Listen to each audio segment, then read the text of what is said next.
Artículo de opinión. La caída en el tiempo. Caer en la cárcel del tiempo es un espectáculo más impresionante que la muerte. El filósofo nihilista Cioran destacó su predilección por los pueblos español y ruso. Cioran duda de cualquier sistema o doctrina o de cualquier certeza adquirida. Pero Cioran se sentía bastante cercano a los pensamientos hindú y budista. ¿Es posible que la existencia sea nuestro exilio y que la nada sea nuestro hogar? Empezamos. La caída en el tiempo fue el quinto libro del filósofo nihilista rumano Émile Cioran, publicado en Francia en 1966 y 10 años más tarde se publicó traducido al español. A su juicio, caer en la cárcel del tiempo es un espectáculo de caída más impresionante que el de la muerte. Todos los seres mueren, solo el ser humano está llamado a caer. Por ello, esto fue lo que pasó con Adán y Eva a su juicio. Precipitados en el tiempo a causa del saber, fuimos inmediatamente dotados de un destino, ya que solo fuera del paraíso hay destino. Cioran expresa a lo largo de su obra la nostalgia de una era primitiva, cuando el ser humano todavía no expulsado del paraíso, vivía en la inacción y en la ociosidad. Entonces no había tiempo, ya que ser era simplemente existir, no conocer. Pero el ser humano, criatura fauta, imitador sin remedio del aciago Demiurgo, que ha creado el mundo material, cambió su plácida y eterna beatitud por la acción y por el saber. Entró así en la historia y cayó así en el tiempo. ¿Qué es el tiempo? El tiempo es la duración de las cosas sujetas a mudanza y la magnitud física que permite ordenar la secuencia de los sucesos, estableciendo un pasado, un presente y un futuro, y cuya unidad en el sistema internacional es el segundo.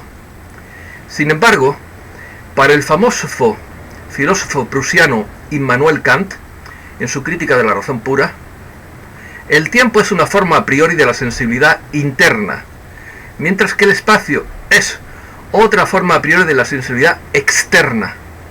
En consecuencia, espacio y tiempo, al ser formas puras de la intuición sensible, son también condiciones inherentes al sujeto que intuye. Esto se parece mucho a la moderna mecánica cuántica relativista, dentro de la cual, al igual que sucede con la teoría de la relatividad, el supuesto de un tiempo absoluto es inaceptable e inapropiado. En la mecánica relativista, la duración de un proceso depende del sistema de referencia donde esté situado el observador y de su estado de movimiento. 4 reflexiones de Cioran. Sobre los peligros de la sensatez, dijo Cioran: nuestra fuerza se mide por el número de creencias de las que hemos abjurado. Así cada uno de nosotros debería concluir su carrera como desertor de todas las causas.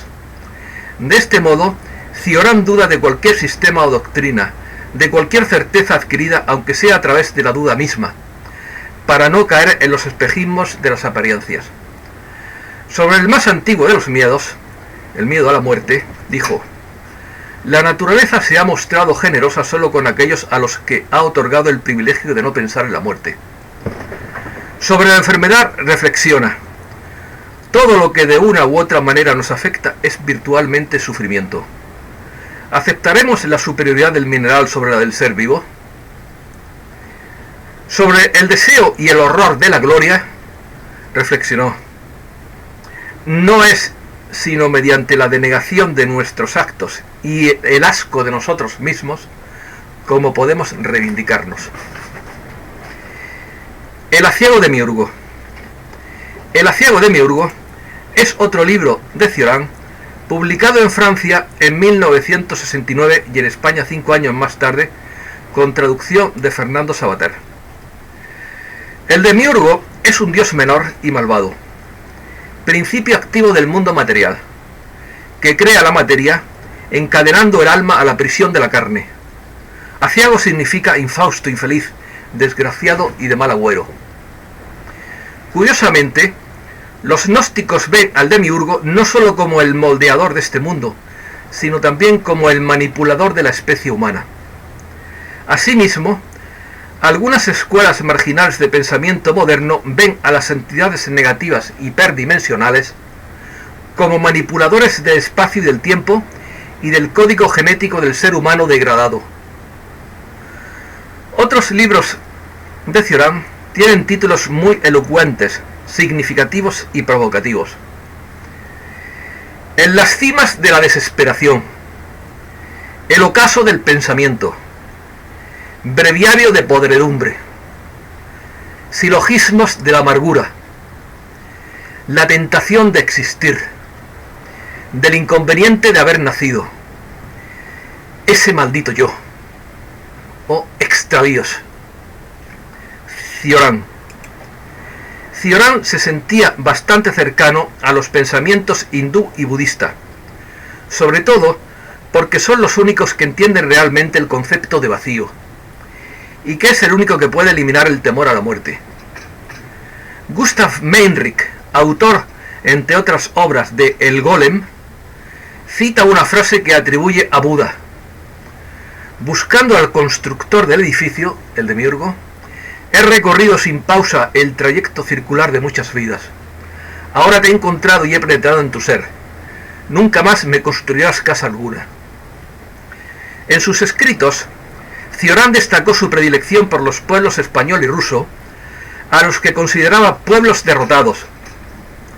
En España, Cioran marcó profundamente al filósofo Fernando Savater, que escribió un ensayo sobre Cioran y tradujo y prologó algunas de sus obras.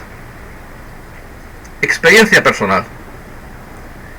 Cioran me lo descubrió mi amigo Vicente Guzmán, cuando asistíamos a una tertulia con los profesores Fernando Savater y Agustín García Calvo, en los años 70. Éramos hijos ingenuos del existencialismo parisino de Sartre y Camus, pero en la tertulia fracasó con el suicidio de una tertuliana que llevó su pesimismo existencial hasta las últimas consecuencias. Pero sembró una semilla que ha dado fruto. Estos artículos que comparto con mis lectores.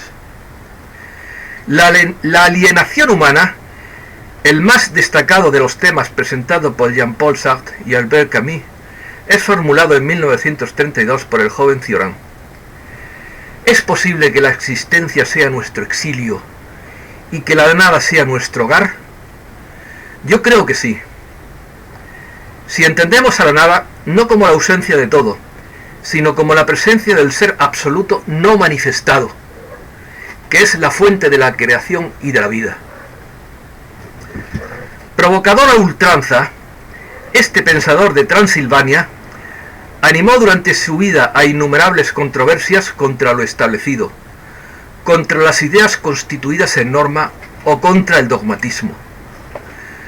Fascinado por instaurar un pensamiento a contracorriente, en el cual el cinismo tiene un lugar preponderante, escribió su obra sin concesión alguna. Las obras de Cioran abarcan muchos y variados temas: el pecado original, el sentido trágico de la historia, el fin de la civilización, la negativa del consuelo por la fe, la obsesión por la vida eterna como una expresión del hombre metafísico, el exilio, etc. Desequilibrio. Hay demasiadas personas que están ciegas y sordas a los impulsos del espíritu. Además, se alimentan y defienden los impulsos egoístas, primitivos e irracionales, que brotan de los programas y de las energías negativas presentadas en su subconsciente. Lo inferior está subvirtiendo a lo superior. Estos no son casos aislados, es epidémico por desgracia. Está claro, de la observación, que nacemos con ciertas fallas de diseño genético, tales como estar discapacitadas contra el uso de nuestra capacidad cerebral total y siendo confinados o limitados a la percepción de los 5 sentidos únicamente. También está claro que el mundo en el que entramos es antagónico al espíritu. Repito, el mundo actual es antagónico al espíritu, por desgracia. ¿Quién es el demiurgo? Cioran habla del gnosticismo.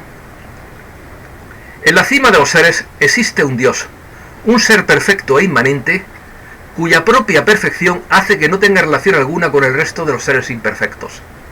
Es inmutable e inaccesible a su juicio. Descendiendo en una escala de seres emanados de aquel, llegamos finalmente al demiurgo, antítesis y culmen de la degeneración progresiva de los seres espirituales y origen del mal. En su maldad, el demiurgo crea el mundo, la materia, encadenando la esencia espiritual de los hombres a la prisión de la carne. Para la tradición gnóstica, el demiurgo es el mal, como creador y ordenador del mundo material, aprisionando a los hombres y encadenándolos a las pasiones materiales. El espíritu es la única parte de la divinidad que le corresponde al ser humano, liberando éste una batalla permanente frente al cuerpo y lo material, transformando así la tierra en el infierno. Repito, transformando así la tierra en el infierno. Entendiendo por infierno no el concepto de Hades o inframundo, sino simplemente el lugar más alejado de Dios. Tan solo Sofía, la sabiduría, la gnosis, llega por amor, desde lo sutil hasta la tierra, para liberar al ser humano de la esclavitud de la materia. La salvación no es una cuestión de creencia o de piedad divina, sino que se convierte en una revelación sólo posible para aquellos que aún no han perdido del todo lo poco de divinidad que todos los seres humanos poseen, a juicio de los gnósticos. Cuidado, esta opinión no es mía. Muchas gracias por escucharme.